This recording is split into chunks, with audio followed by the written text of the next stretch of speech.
যোদ্ধা এবং এই ঐতিহ্যবাহী লাকেশ্বর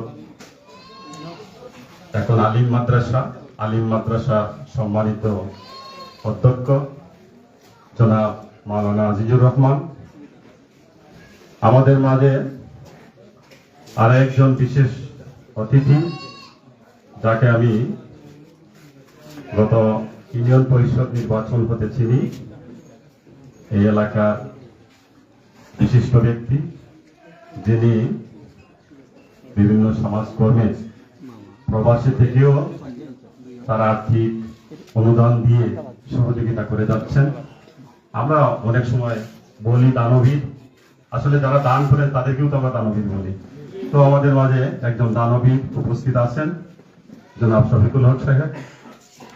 এখানে উপস্থিত আছেন আমাদের আরেক সহকর্মী, আমাদের লাকেশ্বর এলপি হাই স্কুলের আমার সহযোদ্ধা শিক্ষক মাওলানা হারুন সাহেব। উপস্থিত আছেন বিশিষ্ট মুরব্বী জনাব মনিরুদ্দিন তালুকদার সাহেব, আমাদের ইউনিয়নের সাবেক মেম্বার জনাব নওয়াব আলী সাহেব, হাফিজ গিয়াসউদ্দিন সাহেব এবং এই এলাকার সম্মানিত মুরব্বিয়ান, এবং বিশেষ করে যারা আমাকে নিমন্ত্রণ করেছেন মাওলানা জনাব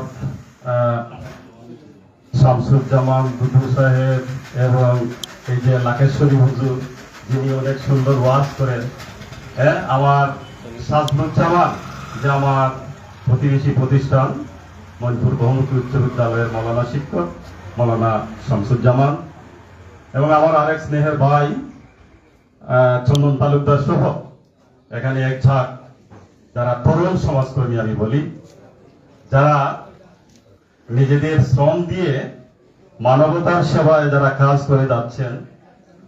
আসলে আমার কাছে খুব ভালো লাগে, কারণ আমিও একজন সাংগঠনিক ব্যক্তি ছিলাম। আমি যখন কলেজে পড়তাম তখনকার সময়ে আমি একটি এক্সাম্পল বলি, জাস্ট একটা কথা আছে ইংরেজিতে, example is better than advice and unity is strength. একতাই শক্তি। আরেকটি প্রবাদ আমরা বলি অনেক সময় যে কি বলি, একের বোঝা দশের লাঠি, দশের লাঠি একের বোঝা। এগুলো বলার অর্থ হচ্ছে এই যে এককভাবে সমাজে কিছু করা যায় না। সমাজের জন্য কিছু করতে হলে সেখানে সংঘবদ্ধ শক্তির প্রয়োজন। তো আমি যখন বলছিলাম যেটা, যে আমি ছোটবেলায় যখন কলেজে পড়তাম, খুব সম্ভব 89 দিকে, তখন আমার এলাকায় একটি সামাজিক সংগঠন আমরা গড়ে তুলেছিলাম, আমরা কয়েকজন মিলে যারা আমরা কলেজে পড়তাম। তো সেই সময়ে আমরা চিন্তা করলাম যে আজকের দিনে যেভাবে অনেক প্রবাসী আছেন বিভিন্ন এলাকায়, এরকম এত প্রবাসী ছিলেন না তখনকার সময়ে। আমরা চিন্তা করলাম যে সামাজিক কাজ করতে হলে তো সেখানে কিছু অর্থের প্রয়োজন, তো অর্থটা দেবে কে?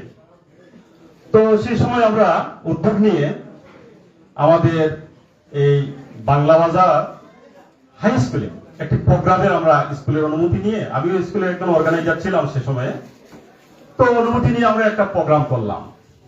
তো সেদিন আমরা চিফ গেস্ট করলাম মাননীয় এমপি মহোদয়, যিনি বর্তমানে এমপি, তখনও তিনি এমপি ছিলেন 88-89 এই সময়ে আরো একটি দলের। তো সেদিন আমরা মিলন সাহেবকে প্রধান অতিথি করলাম, এবং আমাদের তখনকার সময়ে উপজেলার চেয়ারম্যান ছিলেন সুজন মিয়া চৌধুরী, ওনাকে স্পেশাল গেস্ট করলাম, বিশেষ অতিথি। তো ওনাদেরকে যখন আনলাম, আমরা তখন সংগঠনের পক্ষ থেকে দাবি করলাম, আমাদের সংগঠনটার নাম ছিল তখন একতা সমাজ কল্যাণ সংস্থা। এ কারণে আমি একতাই কি বলছিলাম যে ইউনিটি স্ট্রেংথ।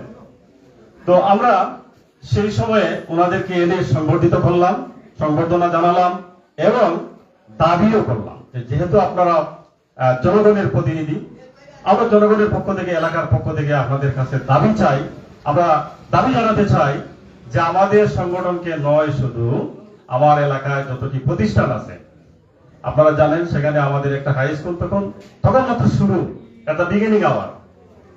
তো সেই সময়ে জনাব এমপি সাহেব বললেন যে আমরা চেষ্টা করব আপনাদের প্রতিষ্ঠানে, সেদিন ঘোষণাই দিয়ে দিলেন যে যেহেতু টিনের ছাউনির একটি স্কুল, সেখানে যা টিন লাগবে আমি সরকার থেকে বরাদ্দ দিয়ে দেব।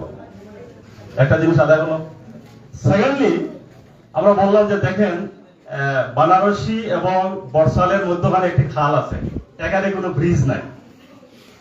তো আমরা উপজেলার চেয়ারম্যান মহোদয়কে বললাম যে ব্রিজটি আপনি দিলেন, তিনি বলেন ইনশাআল্লাহ আমি দিয়ে দেবো। তারপর তাবলি বললাম যে আমাদের সংগঠনে তো কোনো টাকা নাই, আপনারা আমাদেরকে আর্থিকভাবে সহযোগিতা দেন। তো সেই দিন সুজন মিয়া সাহেব সাথে সাথে একটি বরাদ্দ আমাদেরকে দিয়ে দিয়েছিলেন এবং এমপি সাহেব বলছিলেন আপনাদেরকে আমরা সমাজকর্ম, সমাজের উন্নয়নের জন্য কাজ করার যা যা দরকার আপনারা আমার সাথে দেখা করবেন, যোগাযোগ করবেন, আমি আপনাদের সর্বাত্মক সহযোগিতা করব। তো আমরা সেই সময়ে ওনাদের সহযোগিতা নিয়ে সমাজের জন্য একটি ব্রিজ নির্মাণ করতে পারছি এবং প্রতিষ্ঠানের জন্য একটি বরাদ্দ আনতে পারছি। তো এটা সম্ভব হয়েছিল আমরা একত্রিত টাকার ফলে।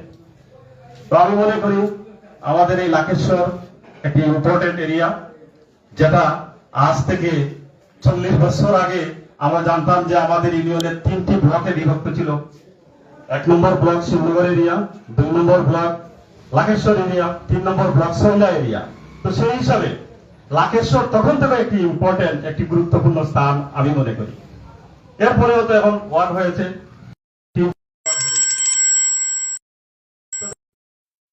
একটি ওয়ার্ড, ব্রাহ্মণবাড়িয়া একটি ওয়ার্ড। প্রয়াত মুরব্বীদের প্রচেষ্টায় আমি বলবো এই মাদ্রাসা দেখেছি। তো এরপরে একটি হাই স্কুল গড়ে উঠেছে, এখানে একটি প্রতিষ্ঠিত বাজার রয়েছে, যে বাজারকে কেন্দ্র করে এখানে অনেকগুলো গ্রাম, অনেকগুলো এলাকা সম্পৃক্ত আছে। এবং আমি যেটা লক্ষ্য করেছি যে আমাদের এই এলাকায় অনেক প্রবাসীরা আছেন, যারা প্রবাস থেকে দেশের কথা ভাবেন, এলাকার কথা ভাবেন, হতদরিদ্র মানুষের কথা ভাবেন, নিপীড়িত মানুষের কথা ভাবেন, দেশের সমাজের কথা ভাবেন, দেশের রাজনীতির কথা ভাবেন। তো সর্বোপরি আমি মনে করি তারা প্রায় সময়ই তাদের কষ্টে অর্জিত টাকার একটি অংশ সমাজের জন্য ব্যয়